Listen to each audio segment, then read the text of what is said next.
ಶಿವಮೊಗ್ಗ ಜಿಲ್ಲೆಯ ಶ್ರೀ ಕ್ಷೇತ್ರ ಹೆಗ್ಗಲತ್ತಿ ಶ್ರೀ ನಾಗಯಕ್ಷೆ ದೇವಿ ನವಗ್ರಹ ಮತ್ತು ಶ್ರೀ ನಾಗದೇವರ 12ನೇ ವಾರ್ಷಿಕೋತ್ಸವ ಪೂಜಾ ಕಾರ್ಯಕ್ರಮಕ್ಕೆ ಆಗಮಿಸುವ ಸಮಸ್ತ ಭಕ್ತರಿಗೆ ಸ್ವಾಗತ ಕೋರುವವರು ಶ್ರೀ ನಾಗಯಕ್ಷೆ ಭಕ್ತ ಮಂಡಳಿ. ಈ ಕಾಂಗ್ರೆಸ್ ಸರ್ಕಾರ ಈ ವರ್ಷದ 3ನೇ ಬಜೆಟ್ ಆಗಿ ಮಂಡಿಸ್ತಾ ಇದ್ದಾರೆ. ಆದ್ರೆ ಯಾವ ರೀತಿ ಇದನ್ನ ಬಜೆಟ್ ಮಂಡಿಸ್ತಾರೆ ಅಂತೇಳಿ ಜನ ಬಹಳ ಕುತೂಹಲದಿಂದ ಇದ್ದಾರೆ. ಮೊದಲನೇದಾಗಿ ನಾವು ಸರ್ಕಾರ ಕೇಳೋದು, ಈಗಾಗಲೇ ಸರ್ಕಾರ ಖಾಲಿ ಖಜಾನೆ ಅಂತೇಳಿ ಈಗಾಗಲೇ ಸಾರ್ವಜನಿಕರು ಸಾಕಷ್ಟು ಮಾತಾಡ್ತಾ ಇದ್ದಾರೆ. ಸರ್ಕಾರಿ ಹುದ್ದೆಯಲ್ಲಿ ಏನು ಕೆಲಸವನ್ನ ಮಾಡ್ತಾ ಇದ್ದಾರೆ, ಸರ್ಕಾರಿ ನೌಕರರು ಕೂಡ ಇನ್ನು ಸ್ವಲ್ಪ ದಿನಗಳಲ್ಲೇ ಸಂಬಳ ಕೊಡ್ಲಿಕ್ಕೂ ದುಡ್ಡಿಲ್ಲ ಅಂತೇಳಿ ಆಲ್ರೆಡಿ ಆರೋಪಗಳು ಕೇಳಿ ಬರ್ತಾ ಇದೆ. ಹಾಗೆ ಅಭಿವೃದ್ಧಿ ಶೂನ್ಯ ಸರ್ಕಾರ ಅಂತಲೂ ಕೂಡ ಸಾಕಷ್ಟು ಆರೋಪಗಳು ಕೇಳಿ ಬರ್ತಾ ಇದೆ. ವಿಶೇಷವಾಗಿ ನಮ್ಮ ಶಿವಮೊಗ್ಗ ಮಲೆನಾಡು ಶರಾವತಿ ಮುಳುಗಡೆ ಸಂತ್ರಸ್ತರಿಗೆ ಈಗಾಗಲೇ ಪರಿಹಾರಗಳು ಸಿಕ್ಕಿಲ್ಲ. ಈಗಾಗಲೇ ನೀವು ನೋಡ್ತಾ ಇದ್ದೀರಿ, ಕಾಡುಗಳು ಕಡಿಮೆ ಆಗಿ ಈಗಾಗಲೇ ಸಾಕಷ್ಟು ಕಾಡು ಪ್ರಾಣಿಗಳು ಈಗಾಗಲೇ ಜನರಿಗೆ ತೊಂದರೆ ಕೊಡೋದ್ರ ಮೂಲಕ ಹಳ್ಳಿಗಳಿಗೆಲ್ಲ ನುಗ್ತಾ ಇದೆ. ಹಾಗಾಗಿ ಕಾಂಗ್ರೆಸ್ ಸರ್ಕಾರ ಯಾವುದೇ ರೀತಿ ಶಿವಮೊಗ್ಗ ಮತ್ತೆ ಈ ಮಲೆನಾಡು ಭಾಗಕ್ಕೆ ವಿಶೇಷ ಪ್ಯಾಕೇಜ್ ಅನ್ನು ಯಾವತ್ತೂ ಕೂಡ ಘೋಷಣೆ ಮಾಡಿಲ್ಲ. ತುಂಬಾ ನಿರೀಕ್ಷೆಯಲ್ಲಿ ಇದ್ದೇವೆ ಈ ಸರಿನಾದ್ರೂ ಮಾಡ್ಬೋದು ಅಂತೇಳಿ. ಆದ್ರೆ ತುಂಬಾ ಜನ ಈ ಬಡ್ಜೆಟ್ ಶೂನ್ಯ ಬಡ್ಜೆಟ್ ಆಗುತ್ತೆ ಅಂತೇಳಿ ಹೇಳಲಿಕ್ಕೆ ಸಾಕಷ್ಟು ಬಯಸ್ತಾ ಇದ್ದಾರೆ. ಯಾಕೆಂತೇಳಿದ್ರೆ ಇವ್ರ ಗ್ಯಾರಂಟಿಗೆ ಸಾಕಷ್ಟು ಫ್ರೀಯನ್ನ ಕೊಟ್ಟುಬಿಟ್ಟು ಈಗ ಯಾವುದೇ ರೀತಿಯಾದಂಥ ಸಂಗ್ರಹ ಇಲ್ಲ, ಇವ್ರ ಹತ್ರ ಹಣದ ಒಂದು ಸಂಗ್ರಹ ಇಲ್ಲ. ಈಗ ವಿಶೇಷವಾಗಿ ಈಗ ಶಿವಮೊಗ್ಗದಲ್ಲಿ ವಿಮಾನ ನಿಲ್ದಾಣ ಆಗಿದೆ, ನೈಟ್ ಲ್ಯಾಂಡಿಂಗ್ ಇಲ್ಲದೆ ಇವತ್ತು ಸಾಕಷ್ಟು ವಿಮಾನಗಳು ವಾಪಸ್ ಹೋಗ್ತಾ ಇದ್ದಾವೆ, ಲ್ಯಾಂಡ್ ಆಗ್ತಾ ಇಲ್ಲ, ಸಾಕಷ್ಟು ತೊಂದರೆಗಳನ್ನ ಅನುಭವಿಸ್ತಾ ಇದ್ದಾರೆ. ಈ ಕೇಂದ್ರ ಸರ್ಕಾರದಿಂದ ಬಂದಿರತಕ್ಕಂಥ ಹಣ ಸಂಪೂರ್ಣವಾಗಿ ಉಪಯೋಗ ಆಗಿದೆ. ಆದರೆ ರಾಜ್ಯ ಸರ್ಕಾರದವರು ಈ ಸರಿ ಬಡ್ಜೆಟ್ ಅಲ್ಲಿ ವಿಶೇಷವಾಗಿ ಈ ವಿಮಾನ ನಿಲ್ದಾಣಕ್ಕೂ ಕೂಡ ಪ್ಯಾಕೇಜ್ ಅನ್ನ ಇಡಬೇಕು. ಹಾಗೆ ಸಾಕಷ್ಟು ನಿರುದ್ಯೋಗಗಳ ಸೃಷ್ಟಿಯಾಗಿದೆ, ಉದ್ಯೋಗಕ್ಕೂ ಕೂಡ ವಿಶೇಷ ಪ್ಯಾಕೇಜ್ ಅನ್ನ ಕಲ್ಪಿಸಬೇಕು. ವಿಶೇಷವಾಗಿ ಮಲೆನಾಡಿಗೆ ಸಾಕಷ್ಟು ಪ್ರಾಧಾನ್ಯತೆ ಕೊಡಬೇಕು ಅಂತೇಳಿ ಈ ಮೂಲಕ ತಮ್ಮ ಮೂಲಕ ಕೇಳ್ಕೊಳ್ಳಿಕ್ಕೆ ಇಷ್ಟಪಡ್ತೇನೆ. ಹಾಗೆ ಶಿವಮೊಗ್ಗದಲ್ಲಿ ಸಾಕಷ್ಟು ಅಭಿವೃದ್ಧಿಗಳು ಈಗ ಆಲ್ರೆಡಿ ಕುಂಠಿತಗೊಂಡಿದೆ. ಏನ್ ಕಾಮಗಾರಿಗಳು ನಡೀತಿತ್ತು ಅದೆಲ್ಲ ಇದು ಕೂಡ ಅರ್ಧಕ್ಕೆ ನಿಂತಿದೆ. ವಿಶೇಷವಾಗಿ ಹೇಳ್ಬೇಕು ಅಂತ ಹೇಳಿದ್ರೆ ಆಶ್ರಯ ಮನೆಗಳು ಭಾರತೀಯ ಜನತಾ ಪಕ್ಷ ಇದ್ದಂತ ಸರ್ಕಾರ ಇದ್ದಂತ ಸಂದರ್ಭದಲ್ಲಿ 3,000ಕ್ಕೂ ಅಧಿಕ ಮನೆಗಳನ್ನ ಇಲ್ಲಿ ಸ್ಯಾಂಕ್ಷನ್ ಮಾಡಿದ್ರು. ಈಗಾಗಲೇ ಅರ್ಧಕ್ಕೆ ಮನೆಗಳನ್ನ ನಿಂತಿದೆ. ಯಾರಿಗೂ ಕೂಡ ಹಂಚಿಕೆಗಳನ್ನ ಕೂಡ ಕೇವಲ 600 ಮನೆಗಳನ್ನು ಕೊಟ್ಟು ಇನ್ನು ಉಳಿದಂಥದ್ದು ಕೂಡ ಹಾಗೆ ನಿಂತಿದೆ. ಹಾಗೆ ಪೌರ ಕಾರ್ಮಿಕರ ಗೃಹ ಭಾಗ್ಯ ಸುಮಾರು 180 ಮನೆಗಳು ಅದು ಕೂಡ ಅರ್ಧಕ್ಕೆ ನಿಂತಿದೆ. ರಸ್ತೆ ಚರಂಡಿಗಳು ಕೂಡ ಕಾಮಗಾರಿಗಳು ಆಗಿಲ್ಲ.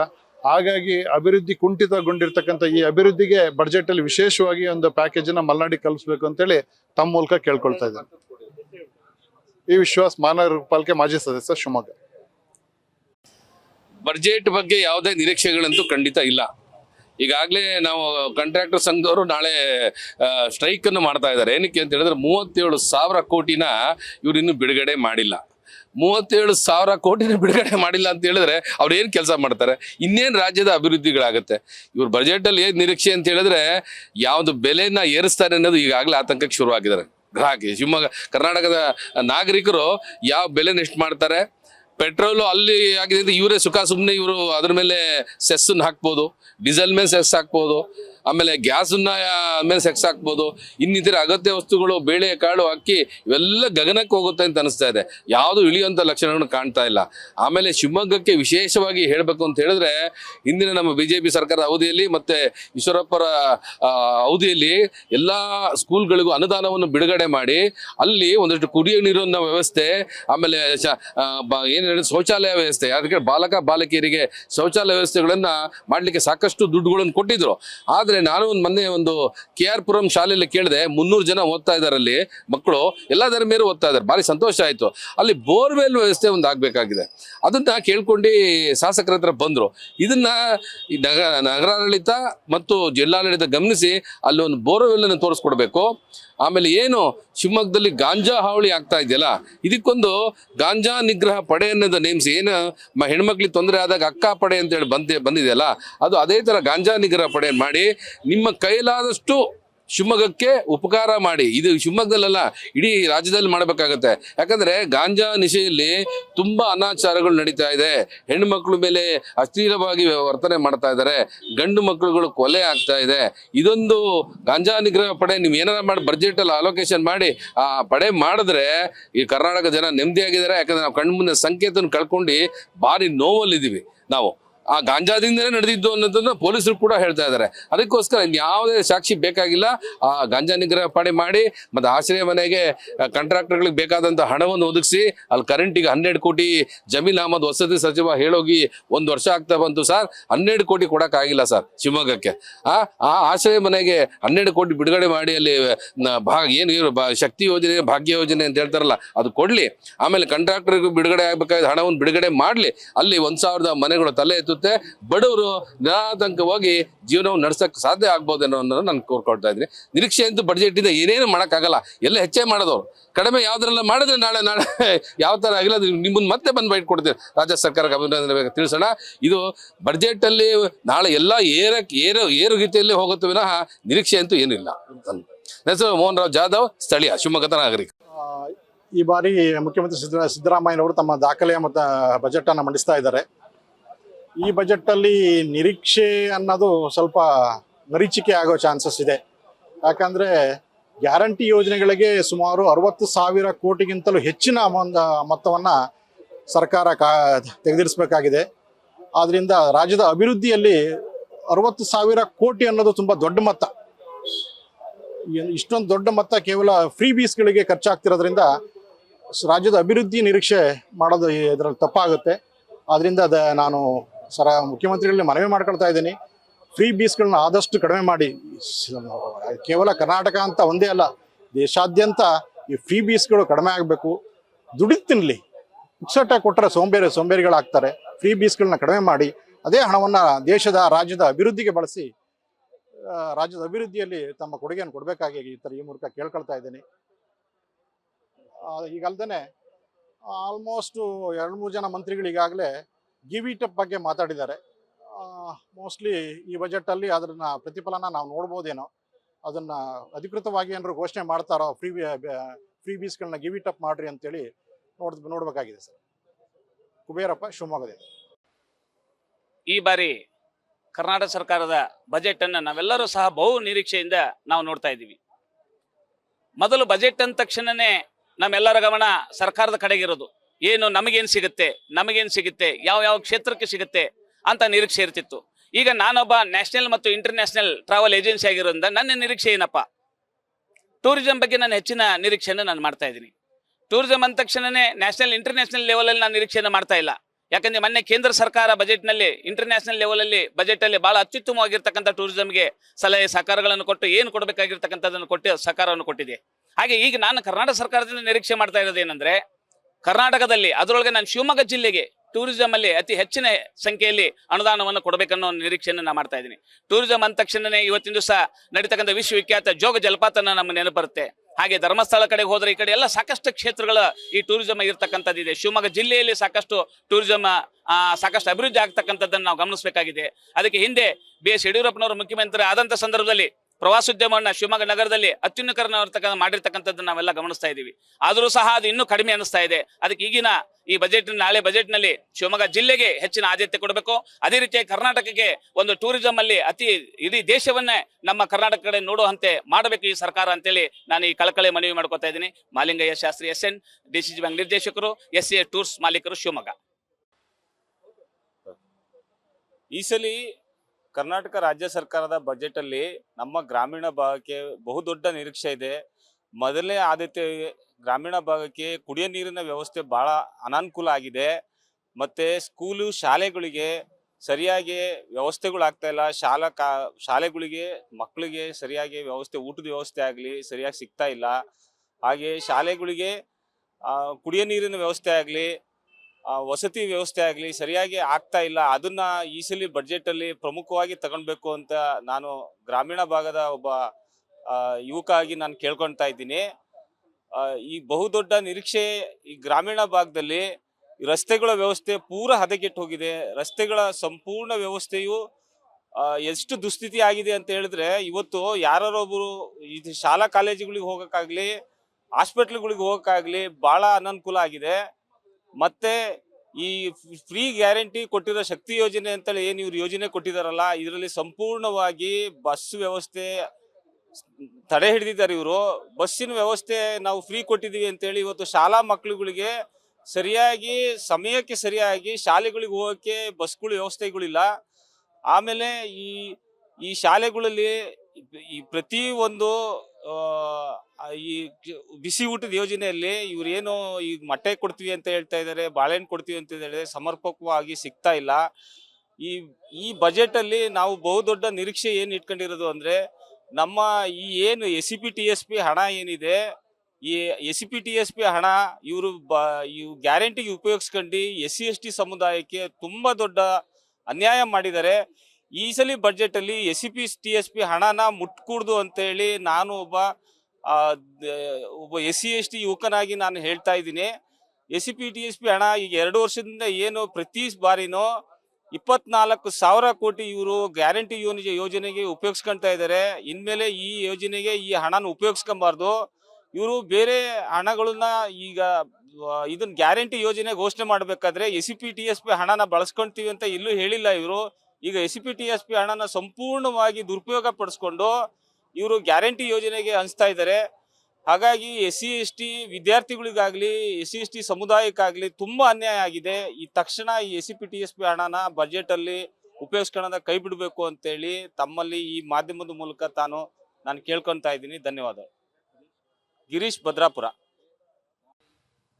ಈಗಾಗಲೇ ರಾಜ್ಯ ಸರ್ಕಾರ ಸುಮಾರು 8.25 ಲಕ್ಷ ಕೋಟಿ ಸಾಲವನ್ನು ಮಾಡಿ ನಮ್ಮೆಲ್ಲರ ತಲೆ ಮೇಲೆ ಹಾಕಿದೆ. ಮತ್ತೆ ಸಾಲವನ್ನು ಮಾಡದೆ ಈ ವರ್ಷದ ಅಭಿವೃದ್ಧಿ ಕಾಮಗಾರಿಗಳನ್ನು ಮಾಡಲಿಕ್ಕೆ ಸಾಧ್ಯ ಇಲ್ಲ ಅನ್ನುವಂಥ ಮಾಹಿತಿಗಳು ಇವತ್ತು ಪತ್ರಿಕೆಗಳಲ್ಲಿ ನಾವು ನೋಡ್ತಾ ಇದ್ದೀವಿ. ಮಾನ್ಯ ಮುಖ್ಯಮಂತ್ರಿಯವರು ಹೇಳಿದ್ದಾರೆ, ಸಾಲ ಅನಿವಾರ್ಯ ಮಾಡಲೇಬೇಕು, ಸಾಲ ಮಾಡದೆ ನಾವು ಬಡ್ಜೆಟ್ ಮಾಡಲಿಕ್ಕೆ ಆಗಲ್ಲ, ಜನರಿಗೆ ನಾವು ಅಭಿವೃದ್ಧಿ ಕೆಲಸಗಳನ್ನು ಕೊಡ್ಲಿಕ್ಕೆ ಆಗಲ್ಲ ಅನ್ನುವಂಥದ್ದನ್ನು ಹೇಳ್ತಾ ಇದೆ. ಸುಮಾರು 50,000 ಕೋಟಿ ನಾವು ಬರೀ ಬಡ್ಡಿಯನ್ನು ಕಟ್ಟುವಂಥ ವ್ಯವಸ್ಥೆ ಇವತ್ತು ನಡೀತಾ ಇದೆ ವರ್ಷಕ್ಕೆ. ಇಂಥ ಸಂದರ್ಭದಲ್ಲಿ ಮತ್ತೆ ಹೊಸದಾಗಿ ಸಾಲ ಮಾಡಿ ನಾಳೆ ಬಡ್ಜೆಟ್ ಮಣ್ಣೆ ಮಾಡುವಂಥದ್ದು ಎಷ್ಟು ಮಟ್ಟಿಗೆ ಸರಿ ಇದೆ ಅನ್ನುವಂಥದ್ದು ಒಂದು. ಬಡ್ಜೆಟ್ ಮಣ್ಣೆ ಮಾಡುವಂಥ ಸಂದರ್ಭದಲ್ಲಿ ಜನರ ನಿರೀಕ್ಷೆಗಳು ಹತ್ತಾರಿದೆ. ವಿಶೇಷವಾಗಿ SCP-TSP ಗ್ರಾಂಟನ್ನು ಇದುವರೆಗೂ ಸರ್ಕಾರ ಎಲ್ಲ ಸಮುದಾಯಗಳಿಗೆ ಕೊಡ್ತಾ ಇದೆ ಅನ್ನುವಂಥ ಕೂಗು ರಾಜ್ಯ ಮಟ್ಟದಲ್ಲಿ ಚರ್ಚೆ ಆಗ್ತಾ ಇದೆ. SCP-TSPಯಲ್ಲಿ ಬರುವಂಥ ಹಣವನ್ನು ಈ ಸಮುದಾಯಗಳಿಗೆ ಮಾತ್ರ ಮೀಸಲಾಗಿ ಇಡಬೇಕು ಅನ್ನುವಂಥದ್ದು ಈ ಸಮಾಜದ ಕೂಗಿದೆ. ಸುಮಾರು 40,000 ಕೋಟಿ ಅನುದಾನ ಈ ಸಮುದಾಯಗಳಿಗೆ ಪ್ರಾಮಾಣಿಕವಾಗಿ ಸಿಗ್ತಾ ಇಲ್ಲ ಅನ್ನುವಂಥದ್ದು, ಅದು ಸರಿಯಾಗಬೇಕು. SCP-TSPಯಲ್ಲಿ ಬರುವಂಥ ಯೋಜನೆಗಳು ಯಥಾವತ್ತಾಗಿ ಮುಂದುವರಿಯುವಂಥ ತೀರ್ಮಾನ ಸರ್ಕಾರ ಕೊಡಬೇಕು. ನಮಗೆಲ್ಲ ನಿರೀಕ್ಷೆ ಇದೆ, ಈ ಸರ್ಕಾರ ಈ ಬಾರಿ ಬಡ್ಜೆಟ್ ಮಂಡನೆ ಮಾಡುವಂಥ ಸಂದರ್ಭದಲ್ಲಿ ಆರೋಗ್ಯ ಕ್ಷೇತ್ರಕ್ಕೆ, ಶಿಕ್ಷಣ ಕ್ಷೇತ್ರಕ್ಕೆ, ರೈತ ಸಮುದಾಯಕ್ಕೆ ವಿಶೇಷವಾದಂಥ ಆದ್ಯತೆಗಳನ್ನು ಕೊಡಬೇಕು ಅನ್ನುವಂಥದ್ದು, ಅತಿ ಹೆಚ್ಚಾಗಿ ನೀರಾವರಿಗಳಿಗೆ ಹೆಚ್ಚಿನ ಆದ್ಯತೆ ಕೊಡಬೇಕು ಅನ್ನೋಂಥ ನಿರೀಕ್ಷೆನ ಇವತ್ತು ಈ ಇಡೀ ರಾಜ್ಯದ ಸಾಮಾನ್ಯ ಜನ ಇವತ್ತು ನಿರೀಕ್ಷೆನ ಇಟ್ಕೊಂಡಿದ್ದಾರೆ. ಇಂಥ ನಿಟ್ಟಿನಲ್ಲಿ ಸನ್ಮಾನ್ಯ ಮುಖ್ಯಮಂತ್ರಿಗಳು ಯಾವ ರೀತಿಯ ಯೋಚನೆಗಳನ್ನು ಮಾಡ್ತಾರೆ, ಮಹಿಳಾ ಸಬಲೀಕರಣ ಆಗಿರ್ಬೋದು, ಅತಿ ಬಡವರಿಗೆ ಕೊಡಬೇಕಾದಂಥ ಯೋಜನೆಗಳಾಗಿರ್ಬೋದು, ರೈತರಿಗೆ ಕೊಡಬೇಕಾದಂಥ ಯೋಜನೆಗಳಾಗಿರ್ಬೋದು, ವಿಶೇಷವಾಗಿ ನಿರುದ್ಯೋಗಿಗಳಿಗೆ ಅನೇಕ ಸವಲತ್ತನ್ನು ಕೊಡುವಂಥದ್ದು, ಅಂದರೆ ಅವರಿಗೆ ನೌಕರಿಯನ್ನು ಕೊಡುವಂಥ ನಿಟ್ಟಿನಲ್ಲೂ ಕೂಡ ಸರ್ಕಾರ ಯೋಚನೆ ಮಾಡಬೇಕು ಅನ್ನೋಂಥ ಆಗ್ರಹವನ್ನು ಈ ಸಂದರ್ಭದಲ್ಲಿ ನಾವು ಮಾಡಲಿಕ್ಕೆ ಬಯಸ್ತೀವಿ. ಸಿದ್ದರಾಮಯ್ಯನವರ 17ನೇ ಬಜೆಟ್ ಅನ್ನ ಮಂಡನೆಯನ್ನ ಮಾಡ್ತಾ ಇದ್ದಾರೆ. ಈ ತುಘಲಕ್ ಸರ್ಕಾರ ಇಂದ ನಿರೀಕ್ಷೆಗಳು ಏನೂ ಇಲ್ಲ, ಆದ್ರೂ ಕೂಡ ನಿರೀಕ್ಷೆಗಳು ನಾವೊಬ್ರು ಸಾಮಾಜಿಕವಾಗಿ ಇರೋದ್ರಿಂದ ನಿರೀಕ್ಷೆಗಳನ್ನ ಈ ಮನಸ್ಸಿಂದ ಹೇಳ್ತಕ್ಕಂಥದ್ದು. ಮಹಿಳಾ ಸುರಕ್ಷತೆಗೆ ಒತ್ತನ್ನ ನೀಡಬೇಕು ಅಂತಕ್ಕಂಥದ್ದು. ಮಹಿಳಾ ಸುರಕ್ಷತೆ ಅಂದಿದ ತಕ್ಷಣನೇ ಎಲ್ಲಾ ಕಡೆ ಸ್ಟೇಷನ್ಸ್ಗಳಿದೆ, ಆದ್ರೆ ಅಲ್ಲಿ ಹೋಗಿದ ತಕ್ಷಣ ಮಹಿಳಾ ಪೇದೆಗಳಾಗಿ ಕೊರತೆಗಳು ತುಂಬಾ ಇದೆ. ಆಗಿರೋದ್ರಿಂದ ಮಹಿಳಾ ಆಪ್ತ ಸಮಾಲೋಚನಾ ಅವ್ರು ಮಾಡ್ಬೇಕು ಅನ್ನೋತಕ್ಕಂಥದ್ದು. ಹಾಗೆ ವಿದ್ಯಾಭ್ಯಾಸಕ್ಕೆ ಮಹಿಳೆಯರಿಗೆ ಹೆಚ್ಚಿನ ರೀತಿಯಲ್ಲಿ ಒತ್ತನ್ನ ಕೊಡಬೇಕು ಅಂತ ಹೇಳಿ, ಹಾಗೆ ಕೂಡ ಮೂಲಭೂತ ಸೌಕರ್ಯ, ಇವರ ಅಧಿಕಾರಕ್ಕೆ ಬಂದಾಗಿನಿಂದ ಮೂಲಭೂತ ಸೌಕರ್ಯ ಅಂತಂದ್ರೆ ರಸ್ತೆ ಯಾವುದು ಮಾಡ್ತಾ ಇಲ್ಲ. ಇದು ಈ ಗ್ಯಾರಂಟಿಗಳನ್ನ ಕೊಡ್ತೇವೆ ಅಂತ ಹೇಳಿ ಗ್ಯಾರಂಟಿಗಳ ಹಿಂದೆ ಬಿದ್ದು ಎಲ್ಲ ಸಾಲನ ಮಾಡಿಕೊಂಡು ಯಾವುದೇ ರೀತಿ ಈ ಮೂಲ ಸೌಕರ್ಯಗಳನ್ನ ಕೊಡ್ತಾ ಇಲ್ಲ. ಹಾಗಾಗಿ ಒತ್ತನ್ನ ಅವರು ಮೂಲ ಸೌಕರ್ಯದ ಕಡೆ ಕೂಡ ಕೊಡಬೇಕು. ಮಹಿಳಾ ಸುರಕ್ಷತೆಗಳು ಕೂಡ ಬೇಕು. ಯಾಕಂದ್ರೆ ಇತ್ತೀಚಿನ ದಿನಗಳಲ್ಲಿ ಅತ್ಯಾಚಾರಗಳು ಜಾಸ್ತಿ ಆಗಿದೆ, ದರೋಡೆ ಜಾಸ್ತಿ ಆಗಿದೆ. ಮತ್ತೆ ಯುವಕರುಗಳು ಕೂಡ ಈ ಮತ್ತಿನಲ್ಲಿ ಇರ್ತಕ್ಕಂಥದ್ದು ಕೂಡ ನಾವು ನೋಡಿದ್ದೀವಿ. ಹಾಗಾಗಿ ಇವನ್ನೆಲ್ಲ ಗಮನದಲ್ಲಿ ಇಟ್ಕೊಂಡು ನಿಜವಾಗ್ಲೂ ಜನಪರವಾಗಿ ಇರ್ತಕ್ಕಂಥ ಈ ಬಜೆಟ್ ಅನ್ನ ಮಂಡನೆ ಮಾಡಬೇಕು ಅಂತ ಹೇಳಿ ನಾವು ಅಪೇಕ್ಷೆನ ಇಟ್ಕೊಂಡಿದ್ದೀವಿ. ಹಾಗಾಗಿ ಈ ಸಲದ ಬಜೆಟ್ ಅನ್ನ ಒಳ್ಳೆ ರೀತಿಯಲ್ಲಿ ಮಾಡ್ಲಿ ಸಿದ್ದರಾಮಯ್ಯನವರು. ಮುಂದಿನ ದಿನಗಳಲ್ಲಿ ಇದ್ಯಾವುದೇ ಗ್ಯಾರಂಟಿಗಳು ಬೇಕು ಅಂತ ನಾವ್ ಯಾರು ಅಪೇಕ್ಷೆ ಪಡೋದು ಇಲ್ಲ, ಅವರ ಗ್ಯಾರಂಟಿ ಅವಶ್ಯಕತೆನೂ ಇಲ್ಲ. ಯಾಕಂದ್ರೆ ಇವರು ಗ್ಯಾರಂಟಿಗಳನ್ನ ಕೊಟ್ಟು ಮಹಿಳೆಯರ ಗೌರವಕ್ಕೆ ಕುತ್ತನ ತಂದಿರ್ತಕ್ಕಂಥದ್ದು ನಾವು ನೋಡಿದೀವಿ ತುಂಬಾ ವಿಡಿಯೋಸ್ಗಳಲ್ಲಿ. ನಾವು ಫ್ರೀ ಕೊಟ್ಟಿದೀವಿ ಬಸ್ಸಲ್ಲಿ ಅಂತ ಹೇಳಿ ಅದೇ ಬಸ್ ರಿಪೇರಿ ಆಗ್ತಕ್ಕಂಥದ್ದು, ಅದೇ ಬಸ್ಸನ್ನ ಅವರೇ ಮಹಿಳೆಯರು ಇಳಿದು ದಬ್ತಕ್ಕಂಥದ್ದು, ಬಸ್ಗಳಲ್ಲಿ ಜಗಳ ಮಾಡ್ತಕ್ಕಂಥದ್ದು. ನಿಜವಾಗ್ಲೂ ಮಹಿಳೆಯರಿಗೆ ಆರ್ಥಿಕವಾಗಿ ಅವ್ರನ್ನ ಸಬಲೀಕರಣ ಮಾಡ್ಲಿಕ್ಕೆ ಆಗ್ತಾ ಇಲ್ಲ. 2,000 ಬರುತ್ತೆ, ನಾನು ಹೇಗೋ ಬದುಕ್ತೀನಿ ಅಂತ ಹೇಳಿ. ಇವರೆಲ್ಲ ಏನಾದ್ರೂ ಮಹಿಳೆಯರನ್ನ ಸಬಲೀಕರಣ ಮಾಡ್ಬೇಕು ಅಂತಂದ್ರೆ, ಅವ್ರನ್ನ ಆರ್ಥಿಕವಾಗಿ ಎದ್ದೇಳಿಸ್ಬೇಕಂತಂದ್ರೆ ಲೋನ್ನ ಸಹಾಯಗಳನ್ನ ಮಾಡ್ಕೊಂಡು ಅವ್ರೇನಾದ್ರೂ ಸ್ವಂತ ಉದ್ಯೋಗಗಳನ್ನ ಮಾಡ್ತಕ್ಕಂಥ ಬಜೆಟ್ ಅನ್ನ ಮಂಡನೆ ಮಾಡ್ಬೇಕು ಅಂತೇಳಿ ನಮ್ಮೆಲ್ಲರ ಅಪೇಕ್ಷೆ ಕೂಡ ಇದೆ. ಹಳ್ಳಿ ಕಡೆ ತುಂಬಾ ಹೆಣ್ಮಕ್ಳಿಗೆ ಸಮಸ್ಯೆಗಳಾಗ್ತಾ ಇದೆ. ಈ ಫ್ರೀ ಬಸ್ಗಳನ್ನ ಅಂತ ಮಾಡ್ಬಿಟ್ಟು ಎಲ್ಲಾ ಮಹಿಳೆಯರು ಕೂಡ ಎಲ್ಲಾ ಹಬ್ಬ ಹರಿದಿನಕ್ಕೆ ಸಿಟಿಗೆ ಅಂತ ಹೇಳಿ ಓಡಾಡ್ತಾ ಇರೋದ್ರಿಂದ ವಿದ್ಯಾಭ್ಯಾಸಕ್ಕೆ ಅಂತ ಇರ್ತಕ್ಕಂಥ ಈ ಮಕ್ಳುಗಳಿಗೂ ಕೂಡ ತುಂಬಾ ಸಮಸ್ಯೆಗಳಾಗ್ತಾ ಇದೆ. ಹೋಗೋ ಬರ ಈ ಸಮಸ್ಯೆಯಲ್ಲಿ ಇವರೇ ತುಂಬಾ ಈ ಬಸ್ ತುಂಬಾ ತುಂಬ್ಕೊಂಡು ಹೋಗ್ಬಿಟ್ರೆ ಮಹಿಳೆಯರು ಈ ವಿದ್ಯಾಭ್ಯಾಸಕ್ಕೆ ಹೊಡ್ತಕ್ಕಂಥ ಈ ಹೆಣ್ಮಕ್ಳುಗಳು ಯಾವ ರೀತಿ ಹೋಗ್ಬೇಕು? ಹಾಗಾಗಿ ಹಳ್ಳಿ ಕಡೆ ಅಂತೂ ಹೆಣ್ಮಕ್ಳುಗಳಿಗೆ ತುಂಬಾ ಸಮಸ್ಯೆ ಆಗ್ತಾ ಇದೆ. ಇದನ್ನೆಲ್ಲ ಒಂದಿಷ್ಟು ಗಮನದಲ್ಲಿ ಇಟ್ಕೊಂಡು ಸಿದ್ದರಾಮಯ್ಯನವರು ಈ ಸಲದ ಬಜೆಟ್ ಅನ್ನ ತುಂಬಾ ಗಮನದಲ್ಲಿ ಇಟ್ಕೋಬೇಕು. ವಿದ್ಯಾಭ್ಯಾಸಕ್ಕೆ ಎಷ್ಟನ್ನ ಒತ್ತು ಕೊಡ್ತೀರಿ, ಅದೇ ರೀತಿ ಈ ಬಸ್ಗಳ ಸಮಸ್ಯೆಗಳಿದೆಯಲ್ಲ, ನಿಮ್ಮ ಈ ಗ್ಯಾರಂಟಿ ಇದನ್ನ ಸರಿ ಮಾಡ್ಬೇಕು ಅಂತ ಹೇಳಿ ನಿಮ್ ಬಳಿ ಈಗ ಕೇಳ್ತಾ ಇದ್ದೇವೆ. ಮಹಿಳಾ ಸುರಕ್ಷತೆ ಅಂತ ಹೇಳಿದೆ ನಾನು ಮೊದಲನೇ ಬಾರಿ. ಮಹಿಳಾ ಸುರಕ್ಷತೆ ಅಂದಿದ ತಕ್ಷಣನೇ ಏನಾದ್ರೂ ಸ್ಟೇಷನ್ಗೆ ಹೋದ್ರೆ ಅಲ್ಲಿ ಮಹಿಳಾ ಪೇದೆಗಳೇ ಇಲ್ಲ, ನೀವು ಅವ್ರನ್ನೆಲ್ಲ ಭರ್ತಿ ಮಾಡ್ಕೊಂಡಿಲ್ಲ. ಹುದ್ದೆಗಳು ಬೇಕಾದಷ್ಟು ಖಾಲಿ ಇದೆ, ಅವ್ರನ್ನೆಲ್ಲ ಭರ್ತಿ ಮಾಡ್ಕೊಳ್ತಕ್ಕಂಥದ್ದು ನಿಮ್ ಕರ್ತವ್ಯ. ನೀವು ಸುಮ್ನೆ ನಿಮ್ಮ ಬೊಕ್ಕಸನ ತುಂಬಿಸ್ಕೊಂಡು ತಮ್ಮ ಹೊಟ್ಟೆನ ತುಂಬಿಸ್ಕೊಂಡು ಹಗರಣಗಳನ್ನ ಮಾಡ್ಕೊಂಡು ನಾನು ಬಜೆಟ್ ಅನ್ನ 17ನೇ ಬಜೆಟ್ ಮಾಡಿದೆ 16ನೇ ಬಜೆಟ್ ಮಾಡಿದೆ ಅಂತ ಹೆಮ್ಮೆ ಅಲ್ಲ. ಆದ್ರೆ ಪ್ರತಿಯೊಂದು ಬಜೆಟ್ ಕೂಡ ಇಡೀ ಈ ಕರ್ನಾಟಕ ಕೂಡ ಹೆಮ್ಮೆಯಿಂದ ಸಶಕ್ತೀಕರಣವಾಗಿ ಮಹಿಳೆಯರು ಬೆಳಿತಾರೆ ಅಂತಕ್ಕಂಥದ್ದು ತೋರಿಸ್ಕೊಡ್ತಕ್ಕಂಥದ್ದು ಸಿದ್ದರಾಮಯ್ಯನವರಿಂದ ನಾವು ಅಪೇಕ್ಷೆ ಪಡ್ತಾ ಇದ್ದೇವೆ. ರಶ್ಮಿ ಶ್ರೀನಿವಾಸ್.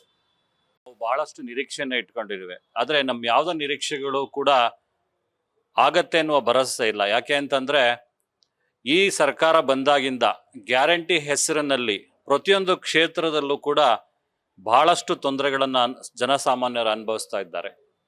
ನೀವು ಯಾವುದೇ ಸರ್ಕಾರಿ ಆಸ್ಪತ್ರೆಗಳಲ್ಲಿ ಹೋದ್ರೂ ಕೂಡ ಇವತ್ತು ಯಾವುದೇ ಗುಣಮಟ್ಟದ ಔಷಧಗಳು ಕೂಡ ಉಚಿತವಾಗಿ ದೊರೀತಾ ಇಲ್ಲ.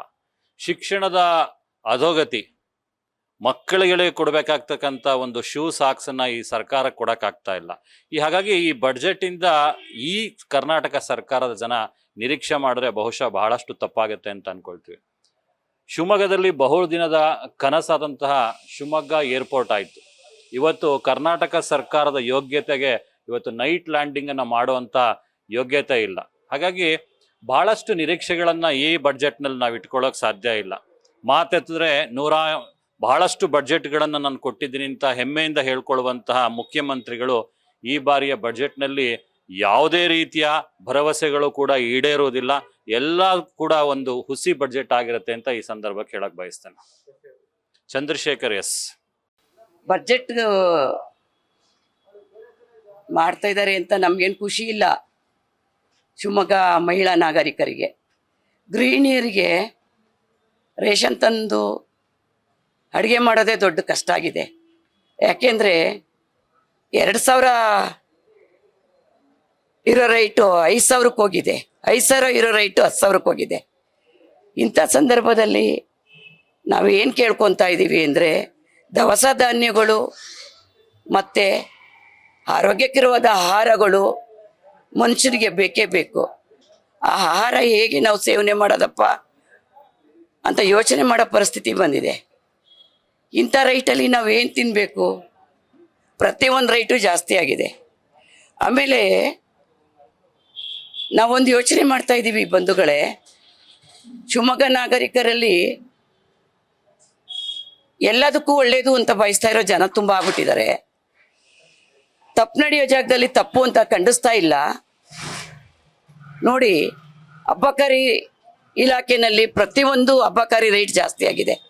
ಡ್ರಿಂಕ್ಸ್ ತಗೊಳ್ಳೋರಿಗೆ ಎಂಥ ಸಂದರ್ಭದಲ್ಲೂ ನಾವು ಹೆಂಗಪ್ಪ ಡ್ರಿಂಕ್ಸ್ ತಗೊಳ್ಳೋದು ಅನ್ನೋದಾಗಿದೆ. ಯಾಕೆಂದ್ರೆ ಅವ್ರು ಕಳ್ತನ ಮಾಡಿ ಕುಡಿಯೋ ರೈಟಿಗೆ ಹಾಕ್ಬಿಟ್ಟಿದ್ದಾರೆ ರೈಟ್ನ ಮಾನ್ಯ ಮುಖ್ಯಮಂತ್ರಿಗಳು.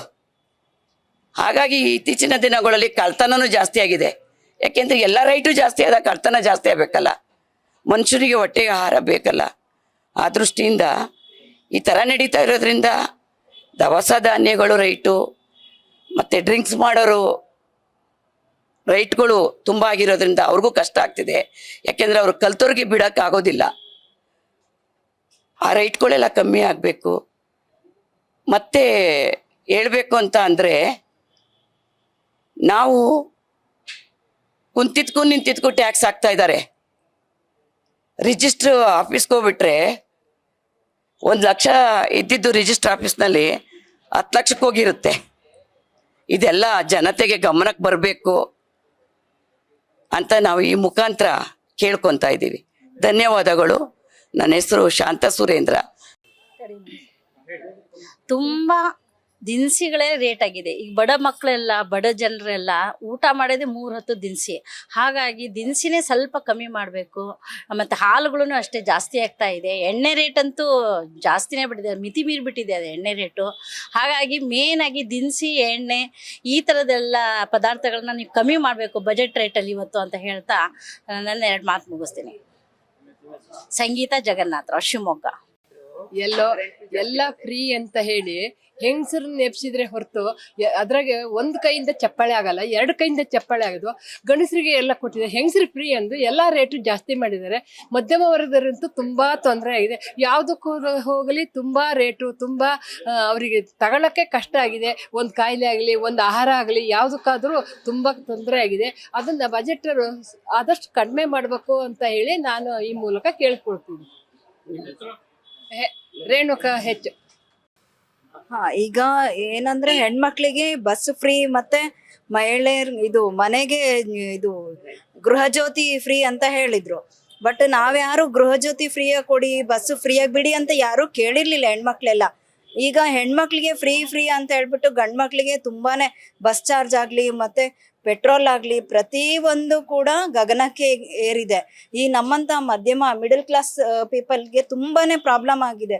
ಏನಾಗಿದೆ ಅಂದರೆ ಎಲ್ಲೋದ್ರೂ ಒಂದು ತರಕಾರಿ ತೊಗೊಂಡ್ಲಿ, ಒಂದು ದಿನಸಿ ತೊಗೊಂಡ್ಲಿ, ಪ್ರತಿಯೊಂದು ರೇಟು ಕೂಡ ಗಗನಕ್ಕೆ ಏರಿದ್ದಾವೆ. ಈಗ ಅದ್ರ ನಡುವೆ ನಮ್ಮಲ್ಲಿ ಮಧ್ಯಮ ವರ್ಗದವರು ಅಲ್ಪ ಸ್ವಲ್ಪ ಉಳಿತಾಯ ಮಾಡ್ಕೊಂಡಿರ್ತೀವಿ. ಅದ್ರಲ್ಲಿ ಏನಾದ್ರು ಸ್ವಲ್ಪ ಕಾಯಿಲೆ ಇದು ಏನಾದ್ರು ಬಂತು ಅಂದ್ರೆ ತುಂಬಾನೇ ಪ್ರಾಬ್ಲಮ್ ಆಗ್ತಾ ಇದೆ. ಎಲ್ಲದಕ್ಕೂ ಕಷ್ಟ ಆಗುತ್ತೆ. ಔಷಧಿಗಳಂತೂ ಅದು ಕೂಡ ತುಂಬಾನೇ ರೇಟ್ ಜಾಸ್ತಿ ಆಗ್ತಾ ಇದ್ದಾವೆ.